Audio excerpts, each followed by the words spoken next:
Дигитално боледување, породилно отсуство и рефундација на лекови. Ова се дел од услугите кои од сега граѓаните ќе може да ги добијат електронски. Директорот на Фондот за здравствено осигурување Сашо Клековски вели дека е формирана работна група од представници од Фондот за здравствено осигурување, Министерството за здравство, Министерството за финансии и Управата за јавни приходи, кои ќе ги разменат податоците и со тоа ќе имаат поголем увид, со кој ќе се спречи проблемот со лажните боледувања. Според податоците, од почетокот на 2025 година па се до декември, исплатени се над 90 милиони евра за боледувања подолги од 30 дена. Наједноставен пример, имаме 24 милиони рецепти.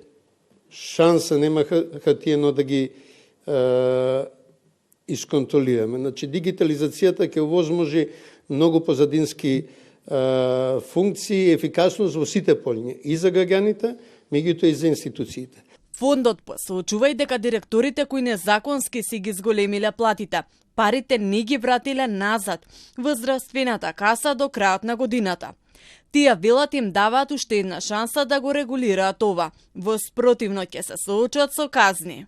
Заклучно со 31.12. ниту една јавна здравствена установа нема повредна прекумерно исплатените надомести плати што и да е. На повторените контроли ќе бидат изречени казни. Истовремено со најавите на казни за незаконско зголемување на платите, кое Клековски го обелодени кон крајот на минатата година, директорот на фондот вети зголемување на платите во здравство од март.